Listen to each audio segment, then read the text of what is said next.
Nah, legalkah perusahaan kita? Perusahaan kita adalah perusahaan yang legal. PT BES adalah perusahaan yang legal. Semua perizinan mulai dari pendirian sampai SUPL-nya pun ada.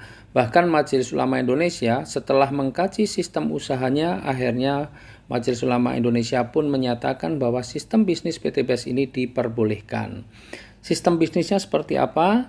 Nah, PT BES adalah perusahaan penjualan langsung. Ya, sebelumnya saya akan sampaikan lebih dulu alur distribusi produk dan promosi dalam sebuah perdagangan.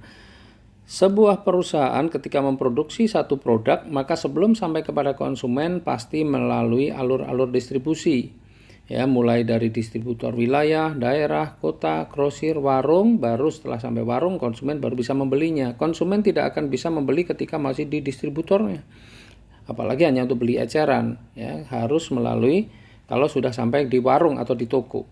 Nah, supaya konsumen membeli produk tersebut, maka konsumen perlu mendapatkan informasi. Dan untuk mendapatkan informasinya, maka konsumen perlu mendapatkan pemahaman tentang produk. Oleh karena itu, perusahaan melakukan apa yang namanya promosi.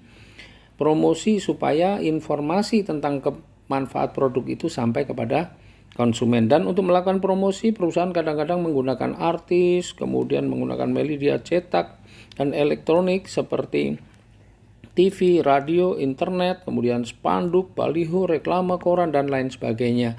Dan biaya promosi serta distribusi itu bisa mencapai 40%-nya.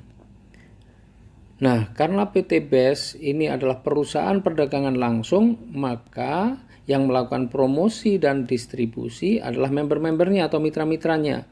Maka anggaran yang 40% tadi dibayarkan kepada member-membernya. Karena yang melakukan distribusi dan promosi adalah member-membernya atau mitra-mitranya. Nah, alokasi 40% ini diwujudkan dalam bentuk apa? Dalam bentuk uang cash, dalam bentuk hadiah-hadiah cash, mulai dari motor, umroh, mobil, bahkan juga rumah. Dan seperti apa pembagiannya nanti akan kita jelaskan dalam slide yang berikutnya.